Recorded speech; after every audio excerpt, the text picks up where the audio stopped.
TV NRI देख रहे हो तुसी ते मैं हाँ तुहाडे नाल ही ना लाइव डिस्कशन दे विच एक बार फिर तो तुहाडे सारिਆਂ ਦਾ स्वागत है। जिवें कि तुसी सारे जानते हो कि कुछ दिन पहला ही बहुजन समाज पार्टी ते अकाली दल दा गठजोड़ होया है। सो अज असी इसे ते चर्चा करांगे। चर्चा दे लई साडे नाल मौजूद ने इंद्रजीत सिंह चाहल जी। जी मैम। इंद्रजीत जी सब तो पहले तो बहुत-बहुत स्वागत है तुहाडा। जी इंद्रजीत जी, बहुजन समाज पार्टी ते अकाली दल दा गठजोड़ होया है, तुहानू की लगदा है इस गठजोड़ दे नाल किस पार्टी नू फायदा होवेगा?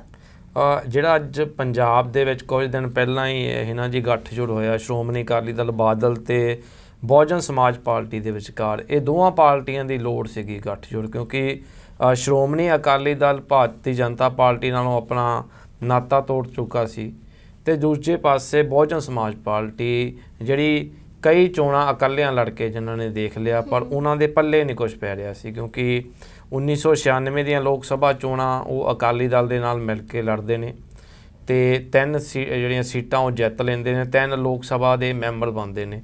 ਉਸ ਤੋਂ ਬਾਅਦ ਨਾ ਤਾਂ ਪੰਜਾਬ ਦੇ ਵਿੱਚੋਂ ਉਹਨਾਂ ਦਾ ਕੋਈ ਵਿਧਾਨ ਸਭਾ ਦੇ ਵਿੱਚ ਵਿਧਾਇਕ ਬਣ ਸਕਿਆ ਸੀ ਤੇ ਨਾ ਹੀ ਉਹਨਾਂ ਦਾ ਕੋਈ ਲੋਕ ਸਭਾ ਦੇ ਵਿੱਚ ਮੈਂਬਰ ਬਣ ਸਕਿਆ। ਕਿ ਹਰ ਜਦੋਂ ਵੀ ਚੋਣਾਂ ਹੋਈਆਂ ਕਿਸੇ ਵੀ ਪੱਧਰ ਦੀਆਂ ਉਹਨਾਂ ਨੇ ਕੋਸ਼ਿਸ਼ ਕੀਤੀ ਹਰ ਮੌਕੇ ਦੇ ਉੱਪਰ ਆਪਣੇ ਉਮੀਦਵਾਰ ਮੈਦਾਨ ਦੇ ਵਿੱਚ ਉਤਾਰੇ, ਪਰ ਕਈ ਜਗ੍ਹਾ ਦੇ ਵਿੱਚ ਜੇ 2017 ਦੀ ਹੀ ਗੱਲ ਕੀਤੀ ਜਾਵੇ ਤਾਂ ਕਈ ਜਗ੍ਹਾ ਦੇ ਵਿੱਚ 500 ਤੋਂ ਵੀ ਜਿਹੜੀਆਂ ਘੱਟ ਵੋਟਾਂ ਉਹਨਾਂ ਨੂੰ ਪਈਆਂ ਸੀ। ਦੁਆਬੇ ਦੇ ਵਿੱਚ ਉਹਨਾਂ ਦਾ ਵੱਡਾ ਆਧਾਰ ਮੰਨਿਆ ਜਾਂਦਾ ਹੈ ਤੇ ਦੁਆਬੇ ਦੇ ਵਿੱਚ ਅਕਾਲੀ ਦਲ ਕਮਜ਼ੋਰ ਮੰਨਦਾ ਆਪਣੇ ਆਪ ਨੂੰ, ਇਸੇ ਕਰਕੇ ਜਿਹੜਾ ਗੱਠ ਜੋੜਿਆ ਦੋਵਾਂ ਵਾਸਤੇ ਬਹੁਤ ਅਹਿਮ ਆ।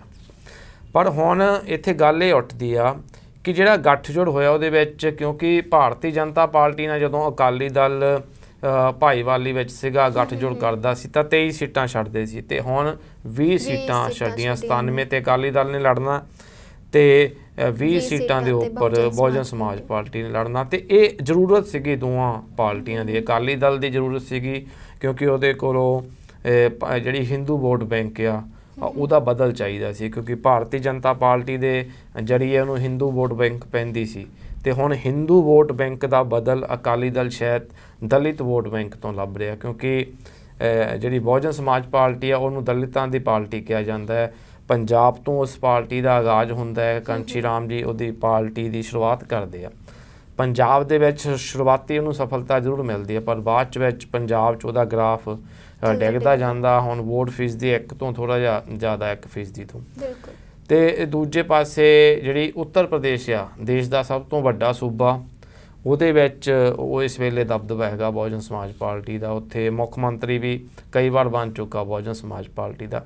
ਪਰ ਪੰਜਾਬ ਦੇ ਵਿੱਚ ਜਿਹੜਾ ਉਹਨਾਂ ਦਾ ਪੱਧਰ ਆ ਉਹ ਲਗਾਤਾਰ ਡਿੱਗ ਰਿਹਾ ਸੀ। ਪਿਛਲੇ ਕੁਝ ਸਮੇਂ ਤੋਂ ਇੱਕ ਸੈਕਟਰੀ ਨੂੰ ਉਹਨਾਂ ਨੇ ਇੱਥੇ ਪੰਜਾਬ ਦਾ ਪ੍ਰਧਾਨ ਬਣਾਇਆ ਜਸਵੀਰ ਸਿੰਘ ਗੜੀ ਉਹਨਾਂ ਨੂੰ। ਉਸ ਤੋਂ ਬਾਅਦ ਕੁਝ ਗ੍ਰਾਫ ਉਹਦਾ ਵਧਿਆ ਤਾਂ PDA ਦੇ ਨਾਲ ਗੱਠਜੋੜ ਕੀਤਾ 2019 ਦੀਆਂ ਚੋਣਾਂ ਦੇ ਵਿੱਚ ਉਹਨਾਂ ਨੇ। ਉਦੋਂ ਵੀ ਜਿਹੜਾ ਬਹੁਜਨ ਸਮਾਜ ਪਾਰਟੀ ਦਾ ਵੋਟ ਸ਼ੇਅਰ ਆ ਉਹ ਕਾਫੀ ਉਹਦੇ ਵਿੱਚ ਵਾਧਾ ਦੇਖਣ ਨੂੰ ਮਿਲਿਆ, ਕਿਉਂਕਿ ਉਹ ਗੱਠਜੋੜ ਦੇ ਵਿੱਚ ਆਏ। ਸ਼ਾਇਦ ਉਹਨਾਂ ਨੂੰ ਇਸੇ ਕਰਕੇ ਉਹਨਾਂ ਨੇ ਅਕਾਲੀ ਦਲ ਦੇ ਨਾਲ ਗੱਠਜੋੜ ਕੀਤਾ, ਕਿਉਂਕਿ ਗੱਠਜੋੜ ਦਾ ਉਹਨਾਂ ਨੂੰ ਫਾਇਦਾ ਹੋ ਰਿਹਾ। ਦੁਆਬੇ ਦੇ ਕਈ ਜਿਹੜੇ ਵਿਧਾਨ ਸਭਾ ਖੇਤਰ ਸੀਗੇ ਉਹਨਾਂ ਦੇ ਵਿੱਚ ਲੋਕ ਸਭਾ ਚੋਣਾਂ ਦੇ ਵਿੱਚ ਜੇ ਵਿਧਾਨ ਸਭਾ ਹਲਕਿਆਂ ਦੇ ਵਾਈਜ਼ ਉਹਨੂੰ ਦੇਖਦੇ ਹਾਂ ਤਾਂ ਕਈ ਇਸ ਤਰ੍ਹਾਂ ਦੇ ਹਲਕੇ ਸੀਗੇ ਜਿਨ੍ਹਾਂ ਦੇ ਉੱਪਰ ਲੀਡ ਕੀਤਾ ਬਹੁਜਨ ਸਮਾਜ ਪਾਰਟੀ ਨੇ। ਪਰ ਇੱਥੇ ਹੈਰਾਨੀ ਦੀ ਗੱਲ ਇਹ ਹੈ ਕਿ ਜਿਨ੍ਹਾਂ ਹਲਕਿਆਂ ਦੇ ਉੱਪਰ ਬਹੁਜਨ ਸਮਾਜ ਪਾਰਟੀ ਨੇ ਲੀਡ ਕੀਤਾ ਸੀ 2019 ਦੀਆਂ ਚੋਣਾਂ ਲੋਕ ਸਭਾ ਚੋਣਾਂ ਦੇ ਵਿੱਚ, ਉਹਨਾਂ ਹਲਕਿਆਂ ਦੇ ਵਿੱਚੋਂ ਇੱਕ ਵੀ ਹਲਕਾ ਇਸ ਤਰ੍ਹਾਂ ਦਾ ਹੈ ਨਹੀਂ ਜਿਹੜਾ ਬਹੁਜਨ ਸਮਾਜ ਪਾਰਟੀ ਦੇ ਖਾਤੇ ਗਿਆ ਹੋਵੇ ਉਹਨਾਂ 20 ਸੀਟਾਂ ਦੇ ਵਿੱਚੋਂ। ਬਿਲਕੁਲ ਬਿਲਕੁਲ। ਇੰਦਰਜੀਤ ਜੀ, ਨਾ ਤਾਂ ਹੁਣ ਅਕਾਲੀ ਦਲ ਦੀ ਉਹ ਸਥਿਤੀ ਰਹੀ ਹੈ ਜੋ ਪਹਿਲਾਂ ਸੀ ਤੇ ਨਾ ਹੀ ਹੁਣ ਬਹੁਜਨ ਸਮਾਜ ਪਾਰਟੀ ਦਾ ਇੰਨਾ ਆਧਾਰ ਆ, ਕਿਸ ਤਰ੍ਹਾਂ ਦੇਖਦੇ ਹੋ ਤੁਸੀਂ? ਹਿਨਾ ਜੀ, ਜਿਹੜਾ ਇਹ ਗੱਠਜੋੜ ਹੋਇਆ ਬਿਲਕੁਲ ਇਹਦੇ ਕੋਈ ਨਾ ਕੋਈ ਫਾਇਦਾ ਤਾਂ ਅਕਾਲੀ ਦਲ ਨੂੰ ਹੋਣ ਵਾਲਾ, ਕਿਉਂਕਿ ਦੁਆਬੇ ਦੇ ਵਿੱਚ ਹੀ ਆਧਾਰ ਮੰਨਿਆ ਜਾਂਦਾ ਬਹੁਜਨ ਸਮਾਜ ਪਾਰਟੀ ਦਾ ਤੇ ਅਕਾਲੀ ਦਲ ਦੇ ਕੋਲ ਵਿਕਲਪ ਨਹੀਂ ਹੈਗੇ ਕੋਈ ਵੀ ਉਹ ਕਿਹਨਾਂ ਨਾਲ ਗੱਠਜੋੜ ਕਰੇ। ਕਾਮਰੇਡ ਪਾਰਟੀਆਂ ਨਾਲ ਉਹ ਗੱਠਜੋੜ ਕਰ ਨਹੀਂ ਸਕਦੇ, ਕਿਉਂਕਿ ਉਹਨਾਂ ਦਾ ਆਧਾਰ ਤਾਂ ਬਹੁਜਨ ਸਮਾਜ ਪਾਰਟੀ ਤੋਂ ਵੀ ਹੇਠਾਂ ਖਿਸਕ ਚੁੱਕਾ। ਔਰ ਜਦੋਂ ਚੋਣਾਂ ਹੁੰਦੀਆਂ ਵਿਧਾਨ ਸਭਾ ਦੀਆਂ ਤਾਂ ਉਹ ਪੂਰੀਆਂ ਸੀਟਾਂ 'ਤੇ ਆਪਣੇ ਉਮੀਦਵਾਰ ਵੀ ਨਹੀਂ ਖੜ੍ਹੇ ਕਰ ਪਾਉਂਦੇ। ਆਮ ਆਦਮੀ ਪਾਰਟੀ ਨਾਲ ਹੋ ਨਹੀਂ ਸਕਦਾ, ਦੂਸਰਾ ਆਪਣਾ ਕਾਂਗਰਸ ਨਾਲ ਕਰ ਨਹੀਂ ਸਕਦੇ, ਭਾਰਤੀ ਜਨਤਾ ਪਾਰਟੀ ਨਾਲ ਨਾਤਾ ਤੋੜਦਾ। ਤਾਂ ਮਜਬੂਰੀ ਉਹਨਾਂ ਦੀ ਸੀਗੀ ਔਰ ਲੋੜ ਸੀਗੀ, ਮਜਬੂਰੀ ਵੀ ਸੀਗੀ ਅਕਾਲੀ ਦਲ ਦੀ ਤੇ ਲੋੜ ਵੀ ਅਕਾਲੀ ਦਲ ਦੀ ਸੀ ਗੱਠਜੋੜ। ਇਸ ਕਰਕੇ ਮੈਨੂੰ ਲੱਗਦਾ ਕਿ ਇਸ ਗੱਠਜੋੜ ਦੇ ਵਿੱਚ ਸ਼ਾਇਦ ਦੋਵਾਂ ਪਾਰਟੀਆਂ ਨੂੰ ਫਾਇਦਾ ਹੋ ਸਕਦਾ, ਕਿਉਂਕਿ ਬਹੁਜਨ ਸਮਾਜ ਪਾਰਟੀ ਬਹੁਤ ਲੰਬਾ ਸਮਾਂ ਹੋ ਗਿਆ ਉਹ ਆਪਣਾ ਇੱਕ ਵਿਧਾਇਕ ਬਣਾਉਣ ਨੂੰ ਪੰਜਾਬ ਦੇ ਵਿੱਚ ਤਰਸ ਰਹੀ ਹੈ। ਸ਼ਾਇਦ ਇਸ ਗੱਠਜੋੜ ਤੋਂ ਬਾਅਦ, ਸ਼ਾਇਦ ਕੋਈ ਪੱਕਾ ਨਹੀਂ ਅਸੀਂ ਕਹਿ ਸਕਦੇ, ਸ਼ਾਇਦ ਉਹਨਾਂ ਦੇ 1-2 ਜਾਂ ਜਿੰਨੇ ਵੀ 2-4 ਉਹਨਾਂ ਦਾ ਖਾਤਾ ਖੁੱਲ ਜਾਵੇ, ਕੋਈ ਪੰਜਾਬ ਵਿਧਾਨ ਸਭਾ ਦੇ ਵਿੱਚ ਕੋਈ ਉਹਨਾਂ ਦਾ ਵਿਧਾਇਕ ਬਣ ਜਾਵੇ। ਦੂਜੇ ਪਾਸੇ ਅਕਾਲੀ ਦਲ ਦੇ ਨੂੰ ਵੀ ਇਹਦਾ ਬਹੁਤ ਫਾਇਦਾ ਹੋ ਸਕਦਾ। ਸ਼ਾਇਦ BSP ਦੇ ਨਾਲੋਂ ਅਕਾਲੀ ਦਲ ਨੂੰ ਇਹਦਾ ਜ਼ਿਆਦਾ ਫਾਇਦਾ ਹੋ ਸਕਦਾ, ਕਿਉਂਕਿ ਕਈ ਇਸ ਤਰ੍ਹਾਂ ਦੀਆਂ ਸੀਟਾਂ ਨੇ ਜਿਨ੍ਹਾਂ ਦੇ ਉੱਪਰ ਮੌਜੂਦਾ ਸਮੇਂ ਵੀ ਅਕਾਲੀ ਦਲ ਦੇ ਵਿਧਾਇਕ ਹੈਗੇ ਨੇ, ਪਰ ਗੱਠਜੋੜ ਤੋਂ ਬਾਅਦ ਜਦੋਂ BSP ਦੀਆਂ ਵੋਟਾਂ ਜਾਂ ਅਕਾਲੀ ਦਲ ਦੀਆਂ ਵੋਟਾਂ ਦਾ ਇੱਕ ਦੂਜੇ ਨੂੰ ਭੁਗਤਣਗੀਆਂ ਤਾਂ ਉਹ 'ਚ ਜ਼ਿਆਦਾ ਫਾਇਦਾ ਅਕਾਲੀ ਦਲ ਨੂੰ ਹੋ ਸਕਦਾ, ਖਾਸ ਕਰਕੇ ਦੁਆਬੇ ਦੇ ਵਿੱਚ। ਔਰ ਜਿਹੜੀਆਂ ਜਲੰਧਰ ਦੇ ਵਿੱਚ ਸੀਟਾਂ ਆਉਂਦੀਆਂ, ਜਲੰਧਰ ਡਿਸਟ੍ਰਿਕਟ ਦੇ ਵਿੱਚ ਜਾਂ ਕਪੂਰਥਲੇ 'ਚ ਆਉਂਦੀਆਂ, ਨਵਾਂ ਸ਼ਹਿਰ, ਹੁਸ਼ਿਆਰਪੁਰ, ਇਹਨਾਂ ਜ਼ਿਲ੍ਹਿਆਂ ਦੇ ਵਿੱਚ ਵੱਡਾ ਫਾਇਦਾ ਅਕਾਲੀ ਦਲ ਨੂੰ ਹੋ ਸਕਦਾ, ਕਿਉਂਕਿ ਇੱਥੇ ਦਲਿਤ ਵੋਟ ਬੈਂਕ ਬਹੁਤ ਜ਼ਿਆਦਾ। ਪੰਜਾਬ ਦੇ ਵਿੱਚੋਂ ਸਭ ਤੋਂ ਜ਼ਿਆਦਾ, ਜੇ ਦੇਸ਼ 'ਚੋਂ ਦੇਖੀਏ ਸਭ ਤੋਂ ਜ਼ਿਆਦਾ ਦਲਿਤ ਵੋਟ ਬੈਂਕ ਪੰਜਾਬ ਦੇ ਵਿੱਚ ਹੈ। ਜੇ ਪੰਜਾਬ 'ਚੋਂ ਦੇਖੀਏ ਤਾਂ ਸਭ ਤੋਂ ਜ਼ਿਆਦਾ ਜਿਹੜੀ ਦਲਿਤ ਆਬਾਦੀ ਆ ਉਹ ਦੁਆਬੇ ਦੀ ਧਰਤੀ 'ਤੇ ਰਹਿੰਦੀ ਹੈ, ਅਤੇ ਦੁਆਬੇ ਦੇ ਵਿੱਚ ਅਕਾਲੀ ਦਲ ਕਮਜ਼ੋਰ ਰਿਹਾ ਪਿਛਲੇ ਕੁਝ ਸਾਲਾਂ ਤੋਂ। ਹੁਣ ਜਦੋਂ BSP ਦੇ ਨਾਲ ਉਹਨਾਂ ਦੀ ਭਾਈਵਾਲੀ ਹੋ ਗਈ ਹੈ ਤਾਂ ਉਹਨਾਂ ਸੀਟਾਂ ਦੇ ਉੱਪਰ ਜਿੱਥੇ ਕੁਝ ਹਜ਼ਾਰ ਵੋਟਾਂ ਦੇ ਨਾਲ ਹਾਰਦਾ ਆ ਅਕਾਲੀ ਦਲ, ਜਿੱਥੇ ਹਿੰਦੂ ਵੋਟ ਬੈਂਕ ਘੱਟ ਆ, ਕਿਉਂਕਿ BJP ਨਾਲ ਜਦੋਂ ਉਹਨਾਂ ਦਾ ਗੱਠਜੋੜ ਸੀ ਉੱਥੇ ਹਿੰਦੂ ਵੋਟ ਬੈਂਕ ਇਹ ਘੱਟ ਸੀਗੇ, ਇਸ ਕਰਕੇ BJP ਵੀ ਆਪਣੇ ਖਾਤੇ ਦੀਆਂ ਵੋਟਾਂ ਨਹੀਂ ਭੁਗਤਾ ਪਾਉਂਦੀ ਸੀ ਆਪਣੇ ਅਕਾਲੀ ਦਲ ਨੂੰ। ਹੁਣ BSP ਨਾਲ ਗੱਠਜੋੜ ਹੋਇਆ ਅਤੇ ਉੱਥੇ BSP ਦਾ ਵੋਟ ਬੈਂਕ ਹੈਗਾ, ਕਿਉਂਕਿ ਕਈ ਇਸ ਤਰ੍ਹਾਂ ਦੇ ਹਲਕੇ ਹੈਗੇ ਆ ਜਿਨ੍ਹਾਂ ਦੇ ਵਿੱਚ ਮੰਨ ਲਓ ਫਲੋਰ ਦੀ ਜੇ ਆਪਾਂ ਗੱਲ ਕਰਦੇ ਹਾਂ 2017 ਦੇ ਵਿੱਚ 28,000 ਵੋਟਾਂ ਫਲੋਰ ਦੇ ਵਿੱਚੋਂ BSP ਨੂੰ ਪੈਂਦੀਆਂ। ਹਾਲਾਂਕਿ ਉਹ ਹਲਕਾ ਬਣਦਾ ਸੀ ਕਿ BSP ਉੱਥੋਂ ਇਲੈਕਸ਼ਨ ਲੜਦੀ, ਪਰ ਉਹ ਅਕਾਲੀ ਦਲ ਨੇ ਉਹ ਹਲਕਾ ਨਹੀਂ ਛੱਡਿਆ BSP ਨੂੰ, ਜਾਂ BSP ਨੇ ਮੰਗਿਆ ਨਹੀਂ। ਇਹਦੇ ਵੱਖੋ ਵੱਖਰੇ ਦੇ ਤਰਕ ਹੋ ਸਕਦੇ ਆ, ਪਰ ਦੁਆਬੇ ਦੇ ਵਿੱਚ ਮੈਨੂੰ ਲੱਗਦਾ ਇੱਕ ਵੱਡਾ ਫਾਇਦਾ ਅਕਾਲੀ ਦਲ ਨੂੰ ਹੋ ਸਕਦਾ। ਇਸ ਗੱਠ ਦੇ ਜੋੜ ਦੇ ਵਿੱਚ BSP ਦੇ ਨਾਲੋਂ ਜ਼ਿਆਦਾ ਫਾਇਦਾ ਅਕਾਲੀ ਦਲ ਨੂੰ ਹੋ ਸਕਦਾ, ਪਰ BSP ਨੂੰ ਇਹ ਫਾਇਦਾ ਹੋ ਸਕਦਾ ਕਿ ਉਹਨਾਂ ਦਾ ਲੰਬੇ ਸਮੇਂ ਬਾਅਦ ਖਾਤਾ ਖੁੱਲ ਸਕਦਾ ਪੰਜਾਬ ਵਿੱਚ। ਬਿਲਕੁਲ ਬਿਲਕੁਲ, ਅਸੀਂ ਕਹਿ ਸਕਦੇ ਹਾਂ ਕਿ ਅਕਾਲੀ ਦਲ ਨੂੰ ਇੱਥੋਂ ਫਾਇਦਾ ਮਿਲ ਸਕਦਾ ਹੈ ਗੱਠਜੋੜ ਦਾ ਨਾ। ਸੋ ਅਕਾਲੀ ਦਲ ਦੇ ਵੱਲੋਂ ਜਿਹੜੀ ਬਹੁਜਨ ਸਮਾਜ ਪਾਰਟੀ ਦੇ ਨਾਲ ਗੱਠਜੋੜ ਕੀਤਾ ਗਿਆ, ਪਰ ਉਹਨਾਂ ਨੂੰ ਜਿਹੜੀਆਂ ਸੀਟਾਂ ਨੇ ਉਹ ਭਾਜਪਾ ਵਾਲੀਆਂ ਹੀ ਕਿਉਂ ਦਿੱਤੀਆਂ ਗਈਆਂ? ਬਿਲਕੁਲ ਹੈ ਨਾ ਜੀ। ਇਹ ਵੈਸੇ ਵੀ ਜਦੋਂ ਕੋਈ ਪਾਰਟੀਆਂ ਗੱਠਜੋੜ ਦੇ ਵਿੱਚ ਜਾਂਦੀਆਂ ਤਾਂ ਜਿਹੜੀ ਮੇਨ ਪਾਰਟੀ ਹੁੰਦੀ ਹੈ, ਜਿਹੜੀ ਅਗਵਾਈ ਕਰਦੀ ਹੈ ਗੱਠਜੋੜ ਦੀ, ਜਿਹੜੀ ਵੱਡੀ ਪਾਰਟੀ ਗਿਣੀ ਜਾਂਦੀ ਹੈ, ਜਿਸ ਤਰ੍ਹਾਂ ਅਕਾਲੀ ਦਲ ਆ, ਉਹ ਹਮੇਸ਼ਾ ਇਸ ਗੱਲ 'ਤੇ ਸਿਆਸਤ ਦੇ ਵਿੱਚ ਕੋਈ ਵੀ ਪਾਰਟੀ ਰਹਿੰਦੀ ਹੈ ਕਿ ਜਿਹੜੀਆਂ ਸੀਟਾਂ ਉਹਨਾਂ ਲਈ ਕਮਜ਼ੋਰ ਨੇ, ਜਿਨ੍ਹਾਂ 'ਤੇ ਉਹ ਨਹੀਂ ਜਿੱਤ ਸਕਦੇ, ਜਾਂ ਉਹਨਾਂ ਨੇ ਲੰਬਾ ਸਮਾਂ ਹੋ ਗਿਆ ਜਿਨ੍ਹਾਂ ਸੀਟਾਂ ਦੇ ਉੱਪਰ ਚੋਣਾਂ ਨਹੀਂ ਲੜੀਆਂ, ਉਹ ਸੀਟਾਂ ਗੱਠਜੋੜ ਵਾਲੀ ਪਾਰਟੀ ਨੂੰ ਛੱਡੀਆਂ ਜਾਣ। ਹੁਣ ਜਿਹੜੀਆਂ 23 ਸੀਟਾਂ 'ਤੇ ਭਾਜਪਾ ਦੇ ਨਾਲ ਗੱਠਜੋੜ 'ਚ ਰਹਿੰਦਾ ਸੀਗਾ ਅਕਾਲੀ ਦਲ, ਉਹਨਾਂ ਦੇ ਵਿੱਚੋਂ 12 ਸੀਟਾਂ ਇਸ ਤਰ੍ਹਾਂ ਦੀਆਂ ਨੇ ਜਿਹੜੀਆਂ ਸੀਟਾਂ ਅਕਾਲੀ ਦਲ ਨੇ ਬਹੁਜਨ ਸਮਾਜ ਪਾਰਟੀ ਨੂੰ ਛੱਡ ਦਿੱਤੀਆਂ ਨੇ। ਮਤਲਬ ਉਹ 12 ਸੀਟਾਂ ਇਸ ਤਰ੍ਹਾਂ ਦੀਆਂ ਨੇ ਜਿਨ੍ਹਾਂ ਵਿੱਚ ਕਈ ਸ਼ਹਿਰੀ ਸੀਟਾਂ ਨੇ। ਜਲੰਧਰ ਦੀਆਂ 2 ਸ਼ਹਿਰੀ ਸੀਟਾਂ ਹੈਗੀਆਂ, ਉਹਦੇ ਵਿੱਚ ਅੰਮ੍ਰਿਤਸਰ ਦੀਆਂ 2 ਸ਼ਹਿਰੀ ਸੀਟਾਂ ਨੇ ਜਿਨ੍ਹਾਂ 'ਤੇ ਭਾਰਤੀ ਜਨਤਾ ਪਾਰਟੀ ਚੋਣ ਲੜਦੀ ਰਹੀ ਆ। ਅਕਾਲੀ ਦਲ ਨੇ ਕਰੀਬ 20 ਤੋਂ 25 ਸਾਲ ਹੋ ਗਏ ਉਹਨਾਂ ਸੀਟਾਂ ਦੇ ਉੱਪਰ ਆਪਣਾ ਉਮੀਦਵਾਰ ਮੈਦਾਨ ਦੇ ਵਿੱਚ ਨਹੀਂ ਉਤਾਰਿਆ। ਇੱਕ ਕਾਰਨ ਇਹ ਵੀ ਹੋ ਸਕਦਾ ਕਿ ਜਦੋਂ 20 ਤੋਂ 25 ਸਾਲ ਹੋ ਗਏ ਅਕਾਲੀ ਦਲ ਨੂੰ, ਉੱਥੇ ਚੋਣ ਨਹੀਂ ਲੜੀ ਉਹਨਾਂ ਨੇ, ਨਾ ਲੋਕ ਸਭਾ ਦੀ ਲੜੀ ਹੈ ਅਤੇ ਨਾ ਵਿਧਾਨ ਸਭਾ ਦੀ। ਹਾਲਾਂਕਿ ਛੋਟੇ ਪੱਧਰ 'ਤੇ ਉਹ ਚੋਣਾਂ ਲੜਦੇ ਰਹੇ ਉੱਥੋਂ ਨਾ।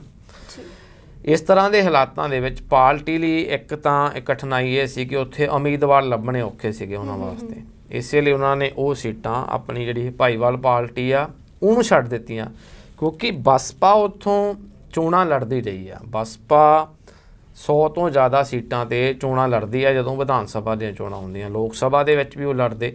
ਬਸਪਾ ਦੇ ਉੱਥੋਂ ਕੈਂਡੀਡੇਟ ਉਹਨਾਂ ਸੀਟਾਂ ਦੇ ਵਿੱਚੋਂ ਲੜਦੇ ਰਹੇ, ਪਰ ਅਕਾਲੀ ਦਲ ਨੇ ਲੰਬਾ ਸਮਾਂ ਹੋ ਗਿਆ ਉੱਥੋਂ ਇਲੈਕਸ਼ਨ ਨਹੀਂ ਲੜੀ। ਇਸੇ ਕਰਕੇ ਉਹ ਸੀਟਾਂ ਜਿੱਥੋਂ ਭਾਜਪਾ ਲੜਦੀ ਰਹੀ ਆ ਉਹ ਅਕਾਲੀ ਦਲ ਨੇ ਬਸਪਾ ਨੂੰ ਛੱਡਦੀਆਂ, ਕਿਉਂਕਿ ਪਾਰਟੀ ਨੇ ਦੇਖਿਆ ਕਿ ਸ਼ਾਇਦ ਉਹਨਾਂ ਦਾ ਫਾਇਦਾ ਉੱਥੇ ਉਮੀਦਵਾਰ ਲੱਭਣੇ ਔਖੇ ਆ, ਲੰਬਾ ਸਮਾਂ ਹੋ ਗਿਆ। ਹਾਲਾਂਕਿ ਇੱਕ ਵੱਡੇ ਪਾਰਟੀ ਆ, ਸੂਬੇ ਦੇ ਵਿੱਚ ਵੱਡੀ ਪਾਰਟੀ ਆ, ਉਹਨਾਂ ਦਾ ਹਰ ਜਗ੍ਹਾ ਕੇਡਰ ਮੌਜੂਦ ਆ, ਕੋਈ ਐਡੀ ਮੁਸ਼ਕਲ ਵੀ ਨਹੀਂ ਕਿ ਉੱਥੇ ਉਹ ਮਤਲਬ ਉਮੀਦਵਾਰ ਉਹਨਾਂ ਨੂੰ ਨਾ ਲੱਭਣ, ਪਰ ਜੇਤੂ ਉਮੀਦਵਾਰ ਲੱਭਣੇ ਸ਼ਾਇਦ ਔਖੇ ਸੀ, ਇਸ ਵਾਸਤੇ ਭਾਜਪਾ ਵਾਲੀਆਂ ਸੀਟਾਂ ਉਹਨਾਂ ਨੇ ਬੀਐਸਪੀ ਨੂੰ ਦੇ ਦਿੱਤੀਆਂ, ਜਿੱਥੇ ਅਕਾਲੀ ਦਲ ਦੇ ਜਿੱਤਣ ਦੇ ਜਿਹੜੇ ਚਾਂਸ ਆ ਉਹ ਘੱਟ ਉਹਨਾਂ ਨੂੰ ਦਿਖਾਈ ਦਿੱਤੇ। ਉਹ ਸੀਟਾਂ ਉਹਨਾਂ ਨੇ ਬੀਐਸਪੀ ਨੂੰ ਛੱਡ ਦਿੱਤੀਆਂ। ਪਰ ਤੁਹਾਨੂੰ ਕੀ ਲੱਗਦਾ ਹੈ ਕਿ ਜਦੋਂ ਗੱਠਜੋੜ ਹੋਇਆ ਹੈ ਤੇ ਸੀਟਾਂ ਉਹਨਾਂ ਨੂੰ ਭਾਜਪਾ ਵਾਲੀਆਂ ਦੇ ਦਿੱਤੀਆਂ ਗਈਆਂ, ਕਿ ਇਸ ਤੋਂ ਪਹਿਲਾਂ ਬੀਐਸਪੀ ਦੇ ਵਰਕਰਾਂ ਦੀ ਜਾਂ ਕਿਸੇ ਦੇ ਨਾਲ ਵੀ ਕੋਈ ਸਲਾਹ ਮਸ਼ਵਰਾ ਕੁਝ ਹੋਇਆ ਹੋਵੇਗਾ ਜਾਂ ਨਹੀਂ? ਉਹ ਬਿਲਕੁਲ ਜੀ ਹਿਨਾ ਜੀ, ਹੁਣ ਜਦੋਂ ਸੀਟਾਂ ਦੀ, ਕਿਉਂਕਿ ਬਹੁਤ ਘੱਟ ਦੇਖਿਆ ਗਿਆ ਕਿ ਗੱਠਜੋੜ ਪਹਿਲਾਂ ਹੋ ਜਾਂਦਾ ਕਿਸੇ ਦੋ ਧਿਰਾਂ ਦਾ ਜਾਂ ਤਿੰਨਾਂ ਪਾਰਟੀ ਜਿੰਨੀਆਂ ਵੀ ਪਾਰਟੀਆਂ ਦਾ, ਜਾਂ ਇੱਕ ਤੋਂ ਵੱਧ, ਦੋ ਤੋਂ ਵੱਧ ਹੁੰਦਾ ਤਾਂ ਉਹਨੂੰ ਮਹਾਂ ਗੱਠਜੋੜ ਕਹਿ ਦਿੱਤਾ ਜਾਂਦਾ। ਪਰ ਸੀਟਾਂ ਦੀ ਵੰਡ ਬਾਅਦ ਵਿੱਚ ਹੁੰਦੀ ਆ। ਆਮ ਤੌਰ 'ਤੇ ਦੇਖਿਆ ਜਾਂਦਾ ਵੀ ਦੇਸ਼ ਵਿੱਚ ਜਦੋਂ ਕਿਤੇ ਵੀ ਦੋ ਸਿਆਸੀ ਧਿਰਾਂ ਆਪਸ ਵਿੱਚ ਚੋਣਾਂ ਨੂੰ ਲੈ ਕੇ ਗੱਠਜੋੜ ਕਰਦੀਆਂ ਤਾਂ ਸੀਟਾਂ ਦੀ ਵੰਡ ਬਾਅਦ ਵਿੱਚ ਕੀਤੀ ਜਾਂਦੀ ਆ, ਉਹਨੂੰ ਰੋਕ ਲਿਆ ਜਾਂਦਾ ਜਾਂ ਉੱਤੇ ਵਿਚਾਰ ਚਰਚਾ ਹੁੰਦੀ ਉਸ ਤੋਂ ਬਾਅਦ। ਪਰ ਇੱਥੇ ਜਿਸ ਦਿਨ ਗੱਠਜੋੜ ਹੋਇਆ ਨਾਲ ਹੀ ਸੀਟਾਂ ਦੀ ਵੰਡ ਕਰ ਦਿੱਤੀ ਗਈ। ਬੀਐਸਪੀ ਨੂੰ ਜਿਹੜੀਆਂ 20 ਸੀਟਾਂ ਛੱਡ ਦਿੱਤੀਆਂ ਗਈਆਂ, 20 ਸੀਟਾਂ ਛੱਡ ਦਿੱਤੀਆਂ ਗਈਆਂ, ਔਰ ਸੀਟਾਂ ਵੀ ਉਹਨਾਂ ਨੂੰ ਦੇ ਦਿੱਤੀਆਂ ਗਈਆਂ ਵੀ ਕਿਹੜੀਆਂ ਸੀਟਾਂ ਛੱਡੀਆਂ ਗਈਆਂ।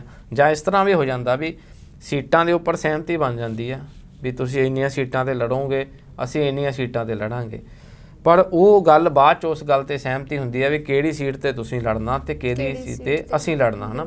ਇਹ ਬਹੁਤ ਜਲਦੀ ਫੈਸਲਾ ਲੈ ਲਿਆ ਗਿਆ ਕਿ ਕਿਹੜੀਆਂ 20 ਸੀਟਾਂ ਦੇ ਨਾਮ ਵੀ ਐਲਾਨ ਦਿੱਤੇ ਗਏ। ਹੁਣ ਬਹੁਤ ਇਸ ਤਰ੍ਹਾਂ ਦੀਆਂ ਸੀਟਾਂ ਹੈਗੀਆਂ ਨਾ ਸੀਟਾਂ ਵਿੱਚੋਂ ਜਿਹੜੀਆਂ ਬਸਪਾ ਨੂੰ ਛੱਡੀਆਂ ਗਈਆਂ, ਜਿਹੜੀਆਂ 2017 ਦੀਆਂ ਜਦੋਂ ਵਿਧਾਨ ਸਭਾ ਚੋਣਾਂ ਹੋਈਆਂ, ਭਾਵ ਕਿ ਪਿਛਲੀਆਂ ਚੋਣਾਂ ਹੋਈਆਂ, ਅਤੇ ਬਸਪਾ ਦੇ ਉਮੀਦਵਾਰਾਂ ਨੂੰ ਕਈ ਸੀਟਾਂ ਨੇ ਜਿੱਥੇ 500 ਦੇ ਨੇੜੇ ਤੇੜੇ ਵੋਟਾਂ ਪਈਆਂ, ਔਰ ਕਈ ਸੀਟਾਂ ਇੱਦਾਂ ਦੀਆਂ ਨੇ ਜਿੱਥੇ 1000 ਦੇ ਨੇੜੇ ਤੇੜੇ ਵੋਟਾਂ ਪਈਆਂ ਬੀਐਸਪੀ ਨੂੰ। ਹੁਣ ਦੂਸਰੇ ਪਾਸੇ ਜਿਹੜੇ ਜਿੱਤੇ ਨੇ ਕਾਂਗਰਸ ਦੇ, ਉਹਨਾਂ ਨੂੰ 50,000 ਵੋਟ ਪਈ ਹੈ, ਕਿਸੇ ਨੂੰ 40,000 ਪਈ ਆ। ਇਸ ਤਰ੍ਹਾਂ ਦੀਆਂ ਸੀਟਾਂ ਦੇ ਵਿੱਚ ਬਸਪਾ ਉਮੀਦਵਾਰ ਕਿਸ ਤਰ੍ਹਾਂ ਕਵਰ ਕਰਦਾ ਆ, ਕਿਉਂਕਿ 12 ਸੀਟਾਂ ਤਾਂ ਆਪਾਂ ਉਹ ਕੱਢ ਲਈਆਂ ਵੀ ਜਿੱਥੇ ਬੀਜੇਪੀ ਲੜਦੀ ਆ। ਬਿਲਕੁਲ 500, 600, 1000 ਜਾਂ ਵੋਟ ਪੈ ਰਹੀ ਆ ਬਹੁਜਨ ਸਮਾਜ ਪਾਰਟੀ ਨੂੰ। ਅਕਾਲੀ ਦਲ ਉੱਥੇ ਲੰਬੇ ਸਮੇਂ ਤੋਂ ਚੋਣ ਨਹੀਂ ਲੜਿਆ, ਬੀਐਸਪੀ ਨੂੰ ਉੱਥੋਂ 500 ਤੋਂ 1000 ਵੋਟ ਪੈ ਰਹੀ ਆ। ਅਕਾਲੀ ਦਲ ਕੀ ਉਨੀਆਂ ਵੋਟਾਂ ਭੁਗਤਾ ਸਕੂਗਾ ਜਿਹੜਾ ਖੁਦ 20-25 ਸਾਲ ਹੋ ਗਏ ਉੱਥੇ ਇਲੈਕਸ਼ਨ ਨਹੀਂ ਲੜਿਆ। ਵੋਟਾਂ 500-600 ਪੈ ਰਹੀਆਂ ਬੀਐਸਪੀ ਨੂੰ, ਉੱਥੇ ਬਹੁਤ ਜਿਹੜੇ ਚਾਂਸ ਆ ਬੀਐਸਪੀ ਦੇ ਮੱਧਮ ਲੱਗ ਰਹੇ ਆ ਜਿੱਤ ਦੇ। ਪਰ ਰਾਜਨੀਤੀ ਦੇ ਵਿੱਚ ਆਪਾਂ ਕੁਝ ਨਹੀਂ ਕਹਿ ਸਕਦੇ, ਕਿਸੇ ਵੀ ਵੇਲੇ ਕੁਝ ਵੀ ਹੋ ਸਕਦਾ। ਪਰ ਜੇ ਆਪਾਂ ਅੰਕੜਿਆਂ ਦੇ ਲਿਹਾਜ਼ ਦੇ ਨਾਲ ਉਹਨੂੰ ਦੇਖਦੇ ਹਾਂ, ਨਾਪਦੇ ਹਾਂ, ਤੋਲਦੇ ਹਾਂ, ਤਾਂ ਫਿਰ ਸਥਿਤੀ ਉਹਨਾਂ ਸੀਟਾਂ 'ਤੇ ਖਰਾਬ ਨਜ਼ਰ ਆਉਂਦੀ ਆ ਗੱਠਜੋੜ ਦੀ। ਜਿਹੜੀਆਂ ਖਾਸ ਕਰਕੇ ਜਿਹੜੀਆਂ ਸ਼ਹਿਰੀ ਸੀਟਾਂ ਹੈਗੀਆਂ, ਕੁਝ ਪਾਇਲ ਦੀ ਸੀਟ ਹੈਗੀ ਆ, ਅੰਮ੍ਰਿਤਸਰ ਦੀਆਂ 2 ਸ਼ਹਿਰੀ ਸੀਟਾਂ ਹੈਗੀਆਂ, ਪਠਾਨਕੋਟ ਦੀ ਸੀਟ ਹੈਗੀ, ਇਸ ਤਰ੍ਹਾਂ ਦੀਆਂ ਬਹੁਤ ਸੀਟਾਂ ਨੇ ਜਿੱਥੇ ਇਸ ਤਰ੍ਹਾਂ ਦੀ ਸਥਿਤੀ ਬਣ ਸਕਦੀ ਆ। ਬਿਲਕੁਲ ਇੰਦਰਜੀਤ ਜੀ, ਕੀ ਜਦੋਂ ਸੀਟਾਂ ਦੀ ਵੰਡ ਹੋ ਗਈ ਹੈ ਨਾ, ਬਹੁਜਨ ਸਮਾਜ ਪਾਰਟੀ ਨੂੰ ਭਾਜਪਾ ਵਾਲੀਆਂ ਸੀਟਾਂ ਦੇ ਦਿੱਤੀਆਂ ਗਈਆਂ, ਤੇ ਕੀ ਬਹੁਜਨ ਸਮਾਜ ਪਾਰਟੀ ਦੇ ਵੱਲੋਂ ਸੀਟਾਂ ਦੀ ਮੰਗ ਜਿਹੜੀ ਉਹਨਾਂ ਨੂੰ ਚਾਹੀਦੀ ਹੈ ਜਾਂ ਜਿਹੜੀ ਉਹਨਾਂ ਨੂੰ ਮਿਲਣੀਆਂ ਚਾਹੀਦੀ ਸੀ, ਉਹਦੇ ਵਾਸਤੇ ਉਹਨਾਂ ਨੇ ਮੰਗ ਕੀਤੀ ਨਹੀਂ ਹੋਵੇਗੀ?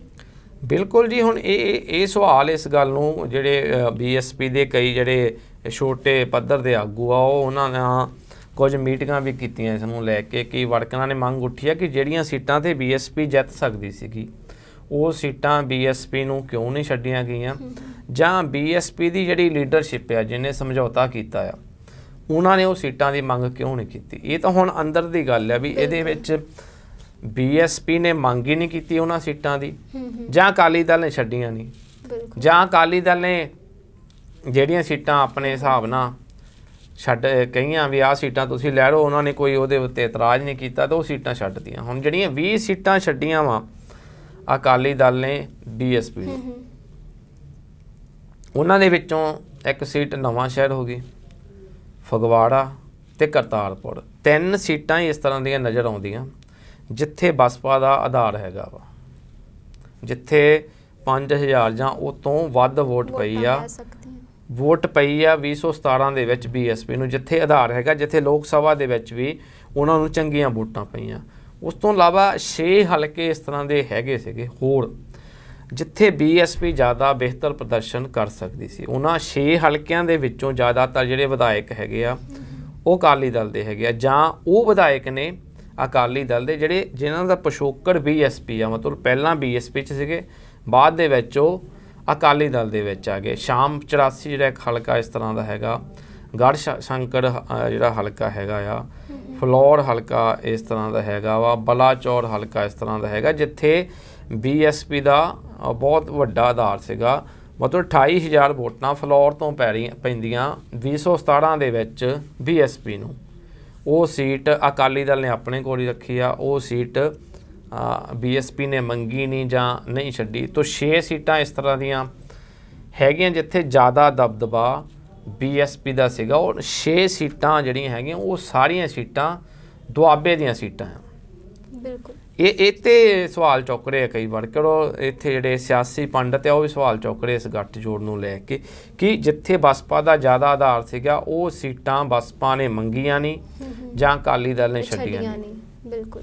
ਸੁਖਬੀਰ ਸਿੰਘ ਬਾਦਲ, ਤੁਹਾਨੂੰ ਕੀ ਲੱਗਦਾ ਹੈ ਕਿ ਸੁਖਬੀਰ ਸਿੰਘ ਬਾਦਲ ਜੋ ਨੇ ਉਹ ਇੱਕ ਤੀਰ ਤੋਂ ਹੁਣ ਕਈ ਨਿਸ਼ਾਨੇ ਜਿਹੜੇ ਆ ਉਹ ਬਿਨਨ ਦੇ ਵਿੱਚ ਕਾਮਯਾਬ ਹੋ ਚੁੱਕੇ ਨੇ, ਸਫਲ ਹੋ ਚੁੱਕੇ ਨੇ? ਬਿਲਕੁਲ ਜੀ, ਕਿਉਂਕਿ ਆ ਜਿਹੜਾ ਗੱਠਜੋੜ ਹੋਇਆ ਹੈ ਨਾ ਜੀ, ਇਹਦੇ ਵਿੱਚ ਬਿਲਕੁਲ ਪ੍ਰਕਾਸ਼ ਸਿੰਘ ਬਾਦਲ ਦੀ ਤਰ੍ਹਾਂ ਨਜ਼ਰ ਆਏ ਸੁਖਬੀਰ ਸਿੰਘ ਬਾਦਲ। ਬਹੁਤ ਕੁਛ ਉਹਨਾਂ ਨੇ ਦੇਖਿਆ, ਪਰਖਿਆ, ਤੇ ਉਸ ਤੋਂ ਬਾਅਦ ਇਹ ਜਿਹੜਾ ਗੱਠਜੋੜ ਸਾਹਮਣੇ ਆਇਆ। ਕਿਉਂਕਿ ਉਸ ਤੋਂ ਪਹਿਲਾਂ ਜਦੋਂ ਮਹੀਨਾ 2 ਮਹੀਨਾ ਪਹਿਲਾਂ ਜਲੰਧਰ ਉਹ ਆਏ ਤੇ ਉਹਨਾਂ ਨੇ ਐਲਾਨ ਕੀਤਾ ਇੱਥੇ ਕਿ ਪੰਜਾਬ ਦੇ ਵਿੱਚ ਜੇ ਹੁਣ ਸਾਡੀ ਸਰਕਾਰ ਆਉਂਦੀ ਆ ਤੇ ਅਸੀਂ ਜਿਹੜਾ ਡਿਪਟੀ ਚੀਫ ਮਿਨਿਸਟਰ ਆ ਉਹ ਦਲਿਤਾਂ ਵਿੱਚੋਂ ਬਣਾਵਾਂਗੇ। ਉਸ ਤੋਂ ਬਾਅਦ ਹੀ ਜਿਹੜੀਆਂ ਤਮਾਮ ਚਰਚਾਵਾਂ ਉੱਠੀਆਂ ਕਿ ਬਹੁਜਨ ਸਮਾਜ ਪਾਰਟੀ ਦੇ ਨਾਲ ਇਹਨਾਂ ਦਾ ਗੱਠਜੋੜ ਹੋ ਸਕਦਾ, ਕਿਉਂਕਿ ਦਲਿਤ ਇਸ ਤਰ੍ਹਾਂ ਦੀ ਹੁਣ ਆਬਾਦੀ ਹੈਗੀ ਆ ਜਿਹਦੇ ਉੱਪਰ ਹੁਣ ਫੋਕਸ ਕਰ ਰਹੀਆਂ ਨੇ। 2022 ਦੀਆਂ ਜਦੋਂ ਚੋਣਾਂ ਆਉਣੀਆਂ ਤੇ ਸ਼ਾਇਦ ਸਿਆਸੀ ਧਿਰਾਂ ਦਾ ਜਿਹੜਾ ਫੋਕਸ ਆ ਉਹ ਦਲਿਤਾਂ ਦੇ ਉੱਪਰ ਹੋਣ ਵਾਲਾ ਹੈ, ਕਿਉਂਕਿ ਦੁਆਬੇ ਦੇ ਵਿੱਚ ਬਹੁਤ ਦਲਿਤਾਂ ਦੀ ਆਬਾਦੀ ਹੈ ਔਰ ਪੰਜਾਬ ਦੇ ਵਿੱਚ ਵੀ ਬਹੁਤ ਜ਼ਿਆਦਾ ਆਬਾਦੀ ਆ।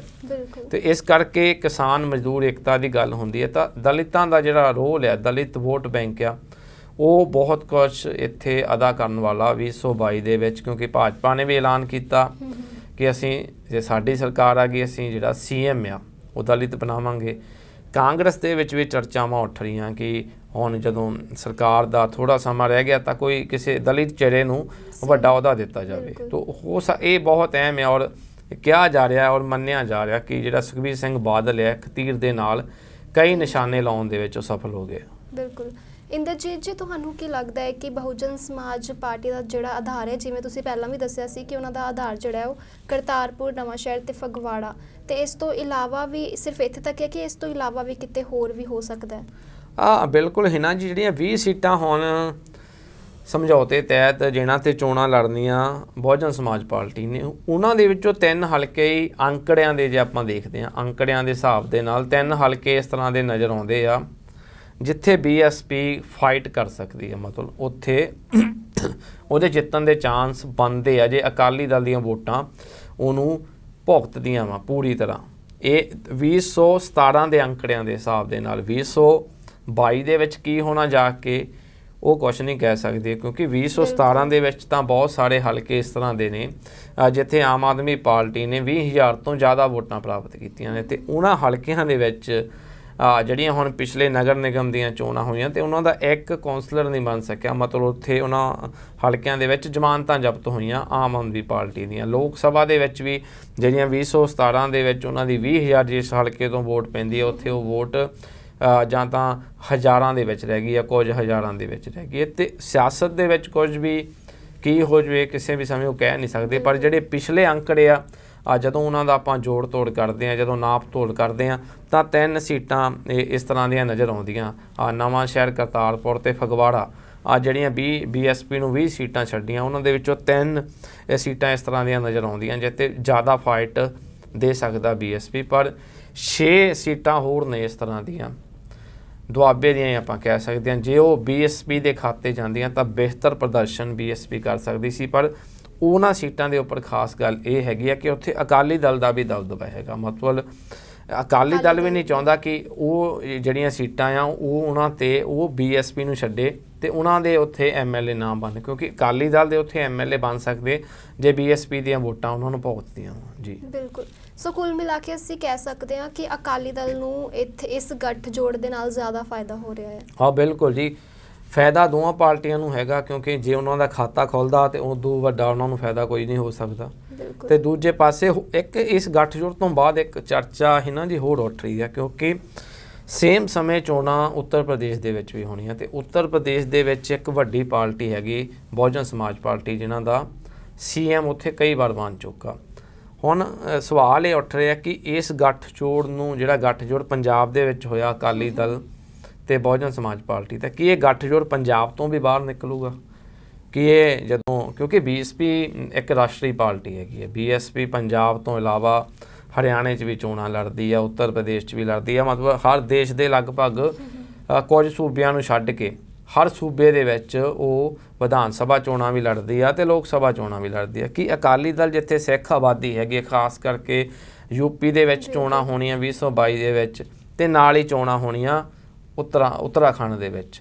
ਉੱਤਰਾਖੰਡ ਦੇ ਵੀ ਕੁਝ ਜ਼ਿਲ੍ਹਿਆਂ 'ਚ ਸਿੱਖ ਆਬਾਦੀ ਹੈਗੀ ਆ ਤੇ ਯੂਪੀ ਦੇ ਵਿੱਚ ਵੀ, ਕਿਉਂਕਿ ਪਹਿਲਾਂ ਵੀ ਗੱਠਜੋੜ ਦੇ ਵਿੱਚ ਜਦੋਂ ਬੀਜੇਪੀ ਨਾਲ ਗੱਠਜੋੜ ਸੀ ਅਕਾਲੀ ਦਲ ਦਾ, ਤਾਂ ਅਕਾਲੀ ਦਲ ਯੂਪੀ ਦੇ ਵਿੱਚ ਸੀਟਾਂ ਦੀ ਮੰਗ ਕਰਦਾ ਰਿਹਾ ਭਾਰਤੀ ਜਨਤਾ ਪਾਰਟੀ ਤੋਂ ਕਿ ਉਹਨੂੰ ਸੀਟਾਂ ਛੱਡੀਆਂ ਜਾਣ। ਕੀ ਹੁਣ ਅਕਾਲੀ ਦਲ ਦਾ ਇਹ ਤਰਕ ਹੋਊਗਾ ਜਾਂ ਅਕਾਲੀ ਦਲ ਇਹ ਮੰਗ ਰੱਖੂਗਾ ਬੀਐਸਪੀ ਤੋਂ ਕਿ ਯੂਪੀ ਦੇ ਵਿੱਚ ਉਹਨੂੰ 2 4 ਜਾਂ 3 4 ਜਿੰਨੀਆਂ ਵੀ ਸੀਟਾਂ ਉਹ ਮੰਗਦੇ ਆ ਕਿ ਸੀਟਾਂ ਉੱਥੋਂ ਛੱਡੀਆਂ ਜਾਣਗੀਆਂ ਉਹਨਾਂ ਨੂੰ? ਕਿ ਅਕਾਲੀ ਦਲ ਦੀ ਪਾਲਿਸੀ ਹੈਗੀ ਆ ਕਿ ਉਹ ਪੰਜਾਬ ਤੋਂ ਬਾਹਰ ਨਿਕਲੇ, ਉੱਥੇ ਜਾ ਕੇ ਇਲੈਕਸ਼ਨ ਲੜੇ? ਇਹ ਵੀ ਬਹੁਤ ਅਹਿਮ ਸਵਾਲ ਹੈਗਾ। ਔਰ ਜੇ ਅਕਾਲੀ ਦਲ ਨੇ ਖੇਤਰੀ ਪਾਰਟੀ ਤੋਂ ਗਾਂਹ ਨਿਕਲਣਾ, ਹੋਰਾਂ ਸੂਬਿਆਂ 'ਚ ਜਾਣਾ, ਤਾਂ ਉਸ ਲਿਹਾਜ਼ੇ ਦੇ ਨਾਲ ਇਹ ਗੱਠਜੋੜ ਬੀਜੇਪੀ ਦੇ ਨਾਲੋਂ ਵੀ ਅਹਿਮ ਹੋ ਸਕਦਾ, ਕਿਉਂਕਿ ਹਰਿਆਣਾ ਦੇ ਵਿੱਚ ਵੀ ਪਹਿਲਾਂ ਅਕਾਲੀ ਦਲ ਲੜਦਾ ਰਿਹਾ ਬਹੁਜਨ ਬੀਜੇਪੀ ਦੇ ਨਾਲ ਗੱਠਜੋੜ ਤਹਿਤ। ਬੀਐਸਪੀ ਵੀ ਹਰਿਆਣਾ ਦੇ ਵਿੱਚ ਚੋਣਾਂ ਲੜਦੀ ਆ, ਉੱਥੇ ਵੀ ਚਾਹੇ ਉਹਦੇ ਵਿਧਾਇਕ ਨਹੀਂ ਜਿੱਤਦੇ, ਉਹਨੂੰ ਸਫਲਤਾ ਨਹੀਂ ਮਿਲਦੀ, ਪਰ ਕੀ ਗੱਠਜੋੜ ਤਹਿਤ ਜਦੋਂ ਪੰਜਾਬ ਤੋਂ ਬਾਅਦ ਹਰਿਆਣਾ 'ਚ ਇਲੈਕਸ਼ਨਾਂ ਹੋਣੀਆਂ, ਉੱਥੇ ਉਹ ਤਾਂ ਹਜੇ ਬਾਅਦ ਦੀ ਗੱਲ ਨਾ, ਕਿਉਂਕਿ ਯੂਪੀ ਦੇ ਵਿੱਚ ਨਾਲ ਹੀ ਹੋਣੀਆਂ। ਕਿ ਅਕਾਲੀ ਦਲ ਉੱਥੇ ਵੀ ਗੱਠਜੋੜ ਤਹਿਤ ਕੁਝ ਸੀਟਾਂ ਦੀ ਮੰਗ ਕਰਦਾ? ਹਾਲੇ ਤੱਕ ਇਸ ਤਰ੍ਹਾਂ ਦਾ ਕੋਈ ਬਿਆਨ ਨਾ ਬੀਐਸਪੀ ਵੱਲੋਂ ਆਇਆ, ਨਾ ਅਕਾਲੀ ਦਲ ਨੇ ਇਸ ਗੱਲ ਦੇ ਨੂੰ ਲੈ ਕੇ ਕੋਈ ਪੱਤੇ ਖੋਲ੍ਹੇ ਆ। ਪਰ ਹੋ ਸਕਦਾ ਕਿ ਅਕਾਲੀ ਦਲ ਜੇ ਪੰਜਾਬ ਤੋਂ ਬਾਹਰ ਇਲੈਕਸ਼ਨਾਂ ਲੜਨਾ ਚਾਹੁੰਦਾ ਤਾਂ ਕੁਝ ਸੀਟਾਂ ਯੂਪੀ ਦੇ ਵਿੱਚ ਉਹ ਮੰਗ ਕਰੇ। ਬਿਲਕੁਲ। ਸੋ ਕੁੱਲ ਮਿਲਾ ਕੇ ਅਸੀਂ ਕਹਿ ਸਕਦੇ ਹਾਂ ਕਿ ਆਉਣ ਵਾਲੇ ਸਮੇਂ ਦੇ ਵਿੱਚ ਗੱਠਜੋੜ ਦਾ ਦੋਵਾਂ ਪਾਰਟੀਆਂ ਨੂੰ ਫਾਇਦਾ ਹੋ ਸਕਦਾ ਹੈ। ਸੋ ਇੰਦਰਜੀਤ ਜੀ, ਤੁਹਾਡਾ ਬਹੁਤ-ਬਹੁਤ ਧੰਨਵਾਦ ਸਾਡੇ ਨਾਲ ਚਰਚਾ ਦੇ ਵਿੱਚ ਸ਼ਾਮਿਲ ਹੋਣ ਦੇ ਲਈ। ਸੋ ਜਿਵੇਂ ਕਿ ਇੰਦਰਜੀਤ ਜੀ ਨੇ ਦੱਸਿਆ ਕਿ ਆਉਣ ਵਾਲੇ ਸਮੇਂ ਦੇ ਵਿੱਚ ਗੱਠਜੋੜ ਦਾ ਬਹੁਜਨ ਸਮਾਜ ਪਾਰਟੀ ਤੇ ਅਕਾਲੀ ਦਲ ਦੋਵੇਂ ਪਾਰਟੀਆਂ ਨੂੰ ਹੀ ਫਾਇਦਾ ਹੋ ਸਕਦਾ ਹੈ। ਬਾਕੀ ਜਿਵੇਂ ਕਿ ਉਹਨਾਂ ਨੇ ਦੱਸਿਆ ਕਿ ਭਾਜਪਾ ਵਾਲੀਆਂ ਸੀਟਾਂ ਜਿਹੜੀਆਂ ਨੇ ਉਹ ਬਹੁਜਨ ਸਮਾਜ ਪਾਰਟੀ ਨੂੰ ਦੇ ਦਿੱਤੀਆਂ ਗਈਆਂ ਤੇ ਇਸ ਦੇ ਵਿੱਚ ਸਿਆਸਤ ਵੀ ਹੋ ਸਕਦੀ ਹੈ ਤੇ ਹੋ ਸਕਦਾ ਹੈ ਕਿ ਬਹੁਜਨ ਸਮਾਜ ਪਾਰਟੀ ਨੇ ਇਹ ਸੀਟਾਂ ਨਾ ਮੰਗੀਆਂ ਹੋਣ ਤੇ ਇਹ ਵੀ ਹੋ ਸਕਦਾ ਹੈ ਕਿ ਅਕਾਲੀ ਦਲ ਨੇ ਇਹ ਸੀਟਾਂ ਛੱਡੀਆਂ ਹੀ ਨਾ ਹੋਣ। ਸੋ ਆਉਣ ਵਾਲੇ ਸਮੇਂ ਦੇ ਵਿੱਚ ਦੇਖਣਾ ਹੋਵੇਗਾ ਕਿ ਇਸ ਗੱਠਜੋੜ ਦਾ ਕਿਸ ਪਾਰਟੀ ਨੂੰ ਜ਼ਿਆਦਾ ਫਾਇਦਾ ਹੁੰਦਾ ਹੈ। ਤੁਸੀਂ ਬਨੇ ਰਹੋ ਦੀ ਟੀਵੀ NRI ਦੇ ਨਾਲ।